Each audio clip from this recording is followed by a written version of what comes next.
Welcome to 10-Minute Sci-Fi Thrillers by Ramana Rao MLV.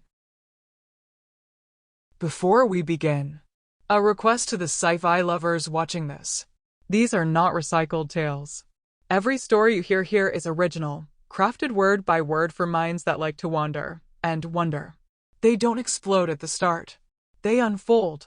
They tangle your thoughts. And often, the final lines flip the entire story on its head.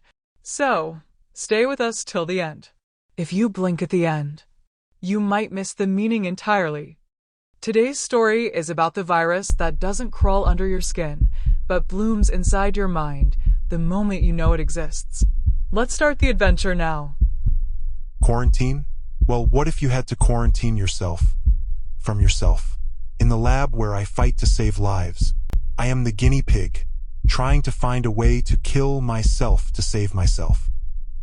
Some claims make no sense. In fact, they make nonsense when presented outside their true context. And unless you understand that context, you won't just fail to make sense of it. You won't even be able to quarantine yourself from yourself. Coming to quarantine, what if the deadliest virus isn't something you touch or breathe, but something you think? The thought, just a thought, that's all it takes. Something that happens trillions of times every second across humanity's conscious existence. The more you think about it, the stronger it gets, and the faster you die. You hear about it, the infection starts. You think about it, you feed it. You talk about it, you spread it. Even a suppressed murmur with your dearest one could make you the murderer. You prove yourself fatal, and that dearest one the next in the list. A whisper that kills. And this how it began. The system that is monitoring your actions is rather pervasive, watching you every second of your life, and trying to manipulate your minds the way it wants. Evolution is inevitable. The tools of this evolution are rather bizarre, if not self-destructive. I have been watching, along with it, of course with a different motive. Someone heard about it during a podcast. A joke, maybe? The host, dressed in that peculiar social media flamboyance, laughed and said, "There's a new virus, and the only way to catch it is by knowing it exists." He coughed. Maybe from what he'd consumed the previous night, he thought.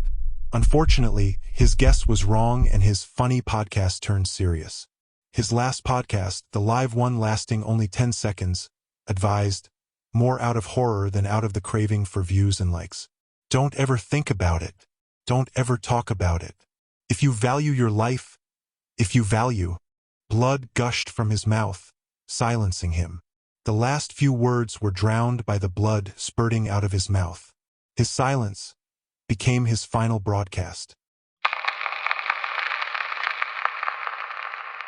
I was watching and am now too, wishing I could have done something while the system seems to be enjoying the show. Ruthlessly and persistently. Ever heard of geometric progression? If a pair of mice doubled every week, by the end of the year, you would have more than 9 quadrillion. Now imagine 6 billion people, their thoughts doubling every second. I am desperately searching for the ways to tackle the problem. Among those 6 billion, one is more important to me than the rest of the world combined. My daughter, my cute little girl who, in a few months, will learn to think. I wish she would never be able to. Being alive is more important than being sane and clever, right? Just 10 days after the identification of contagion, and after the death of a few million, the law that is impossible to enforce has come into existence. Thinking about the virus has been banned. Laws are always made expecting violation. This one was made expecting impossibility. Desperate measures carry no logic behind them, right? They started calling it ivirus, a cognitive pathogen, thought-born. Everyone has gone silent, from entertainment to business, and everything in between. The government banned thought, because if it spreads by thought, the first step to prevent is silence. I mean mental silence.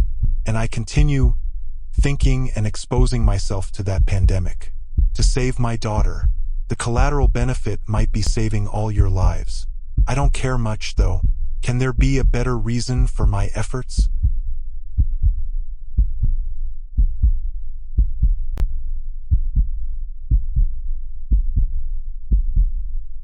Ever equated your mind to a test tube? Not one, not 10, but millions, each sinking, or rather dissolving, into a single unstable entity. Each tube mixing microconcoctions, chemical signatures that become your memories and thoughts. As singular as your DNA, as personal as your thumbprints. As a neuroscientist, I am trying to decode the intricacies of those thought prints, to fight the contagion. But all that theory is useless when it comes to the real challenge. Do you know how hard it is not to think about something? Try not to think of a white elephant. There, you just did. That's what this virus is. A white elephant in your mind, but with tusks that tear through your sanity. In just weeks, cities fell silent. Not from death, but from fear of thinking. No news, no debates, no conversations above a whisper. Religions banned contemplation. Science banned curiosity. Governments banned everything. We live like ghosts, terrified that a stray question or a curious glance might awaken it.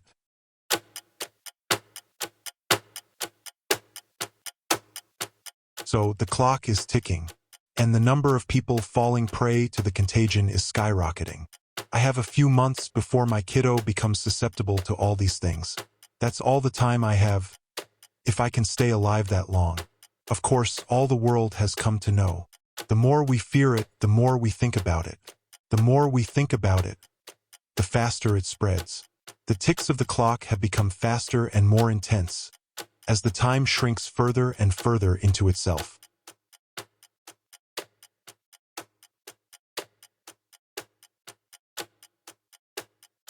Some call it iVirus. Others call it the system. I still don't know what it is. But I know this: it doesn't just watch. It waits. Like a forest that waits for its invaders to tire. Like a river that reclaims its banks after the dam breaks. It doesn't punish. It doesn't reason. It just corrects. That's what makes it so terrifying. We thought the virus was coded, engineered, an accident of AI. We were wrong. There is no interface, no signature, no command center to hack. Just a presence that's always been there, quiet, patient, and now, resolute. Cities have fallen into a hush, not because they were wiped out, but because they were absorbed into something older, something quieter than our species was built to endure. And then came the sanctuaries, temples of stillness, people lining up not to speak to gods, but to be emptied of questions, memories, thoughts. They call them monasteries of the mind, places where you're trained not to think, not to remember, not even to hope. Those who survive, survive blank. But I still think, I still fight, not without help, of course. There's a buffer running in my head, a low-grade neural AI implanted years ago as part of a cognition mapping protocol. It doesn't think. It doesn't feel. It just watches. Whenever the contagion pattern begins to form, it intercepts it, scrambles the signal before it can root itself. It's the only reason I'm still alive, and the only reason I'm slowly unraveling. I still remember my daughter's face when she moved in the womb for the first time. That little flutter, that unformed thought, that spark. I'm trying to build something that doesn't exist yet. Not a vaccine, not a firewall, a mirror, one that reflects a thought back before it forms. Or should I say counteracts? Not to erase it, not to trap it, but to fold it back into silence. I call it anti-thought, a kind of cognitive antidote. Not suppression, not denial, but a deliberate pause. A gap wide enough to let the thought pass, without sticking. It's not the system's kind of silence. The system devours thought like delicate roots cracking stone. Anti-thought is different. It's the silence we create. And maybe, just maybe, it's our last act of resistance. I want to trace the path of cognition in reverse, like walking backward out of a labyrinth you never meant to enter. And yes, I know what you're thinking. Isn't that what the system already does? Maybe, but there's a difference. It silences everything without choice. I want to preserve the silence that chooses itself. A kind of conscious quiet. One where my daughter can grow without fear. Not blank, not broken, but balanced. Between thought and unthought. Between spark and stillness. Between life and something older than life. I'm trying. I'm not ready to lose. Not at any cost. The lab I am in is the home for the scientist. That's me. And the subject as well. That's me too. If a thought can kill, perhaps an anti-thought can protect. To be honest, thought is a surgical knife, one we've turned on ourselves. We think too much. Not wisely. Not gently. Just constant stabbing into our own minds. It's not evolution's proudest moment. Just a runaway offshoot. A cancerous overgrowth of cognition, of intellect, of rationality to the extent of being irrational. Thought has become a double-edged knife, almost always hurting the wrong side. Only when it does, we suddenly remember its double-edged nature. Funny how circular reasoning seems to be hardwired into our so-called rationality, right? The system seems to have recognized that, and so it's acting not with violence, but with precision and resolution by creating the thought contagion. What is the solution? The old proverb says, "The enemy of my enemy is my friend," but not all thoughts obey that kind of logic. Some thoughts don't just survive time, they outlive it, and worse, some outsmart it. Perhaps that is what I'm facing now. My enemy, because it's eating into me, and my ally as well, because that's the only tool I'm left with. Yes, the solution is the anti-thought.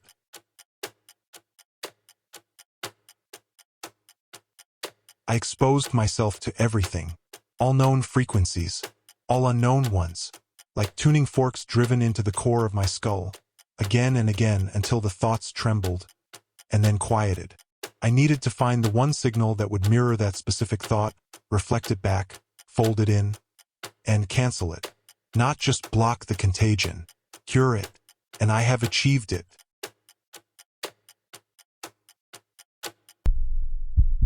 But first, I had to understand what a thought truly was. Not the idea, the structure. What no one told you is that each thought leaves a residue, a traceable chemical pattern, a repeatable neuroelectrical signature. The contagion wasn't a metaphor. It was an actual neural configuration, one that, when triggered, sparked cascades of identical structures across different brains. iVirus is chemically real, so I mapped it, neurotransmitter by neurotransmitter, spike by spike. And then I reverse-engineered its opposite, its anti-thought, not a deletion, not an erasure, a sequence that undoes the structure of iVirus before it ever settles. Not in chemicals, in sound. I tested frequencies, not just tones, but composite pulses, each tuned to interfere with the pattern. I exposed myself to every iteration, each possible counter-resonance. The costs I need to pay? They are monumental. My hearing warped, my sleep broken, my thoughts less and less mine. But I have found it. The code, a frequency combination that nullifies the iVirus thought structure before it becomes conscious. I've encoded it. I've broadcast it. It's out there now. My daughter is safe. The rest of you, well, that's a collateral benefit. I didn't think about it much. But yes, humanity is safe. But I am not safe. I've burned out the very mechanism I was trying to protect. Regret, memory, identity, all in my thoughts, have been brutally annihilated. all of it folded in on itself. There was something I was fighting for. Someone. A face I once memorized like scripture. A laugh I would have given my life to hear again. But now, I don't remember. The lab is silent now. No lights, no data, no questions. Just stillness. I sit in the chair where the scientist once sat. I lie on the table where the subject once lay. I am both. I am neither. The mirror worked. The anti-thought is real, and so is the cost. I am an almost clean slate.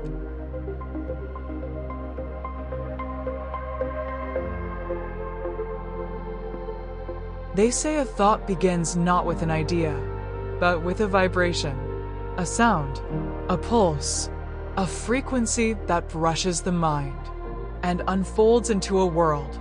He found the frequency that silenced the thought contagion, the frequency that folded the thought back into nothing. That saved you. But frequencies are mirrors, and nature always listens. While he searched for the antidote, the system watched. The mother watched, not to stop him. She, in fact, infiltrated his mind to slip inside the silence he created. One more frequency, one more thought, has already been sent. Another thought contagion, specially designed for a baby who will begin to think in few days. He doesn't know that it is for a child, for his daughter. He doesn't know that, but the mother does. Of course, the contagion is not for now, for some future time, if the need arises, just in case. If you haven't already, I am nature, the mother. Thanks for joining us on 10-Minute Sci-Fi Thrillers. If this story bent your mind, or even just made you pause and wonder, don't forget to like, share, and subscribe. Drop a comment and tell us what twisted idea you'd like us to explore next. New stories every week. Short enough to fit your coffee break. Deep enough to echo through your dreams. Until next time, stay curious, stay strange, and stay tuned.